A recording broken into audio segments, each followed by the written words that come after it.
بچوں، آج ہم ششم جماعت کی اردو بے کے تیسرے لیکچر کا آغاز کر رہے ہیں۔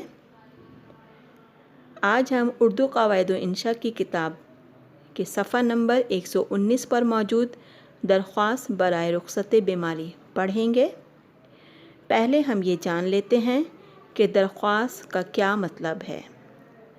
درخواست فارسی زبان کا لفظ ہے جس کے لغوی معنی ہیں التجا، عرضی، خواہش یا گزارش کے ہیں، جبکہ اس کے اصطلاحی معنی انفرادی یا اجتماعی مسئلہ تحریری طور پر کسی افسر یا حاکم تک پہنچانا درخواست کہلاتا ہے۔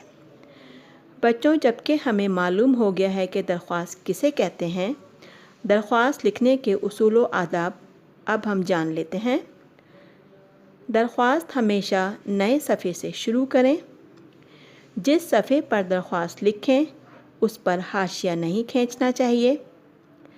درخواست لکھنے سے پہلے افسر یا حکمران کا عہدہ لکھیں گے، پھر سکتہ کا نشان، ادارے کا نام لکھنے کے بعد پھر سکتہ کا نشان، پھر شہر کا نام،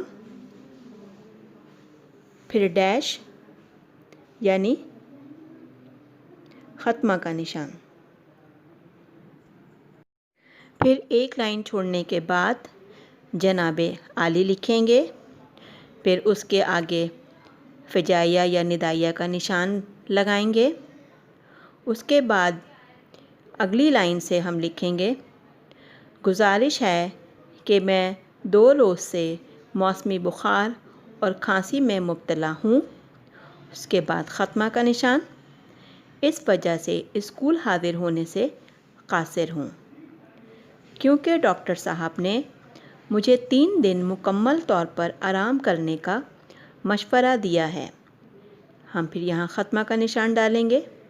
براہ کرم مجھے 3 یوم یعنی 3 ستمبر سے 5 ستمبر 2020 تک کی رخصت منظور فرمائیں۔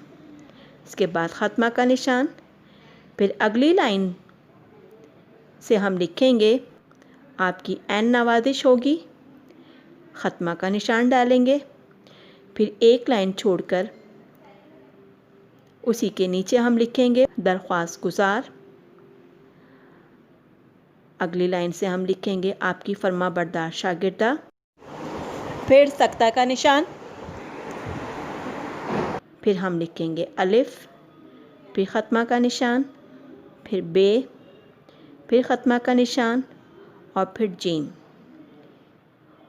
اسی لائن کے سیدھی طرف ہم تاریخ درج کریں گے، مورخہ لکھنے کے بعد تفصیلہ کا نشان ڈالیں گے، پھر 3 ستمبر لکھیں گے، پھر سکتہ کا نشان اور پھر 2020۔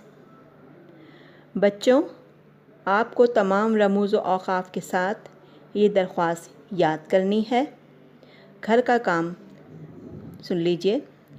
درخواست برائے رخصت بوجہ بیماری یاد کریں اور اس کی AR پر مشق کریں۔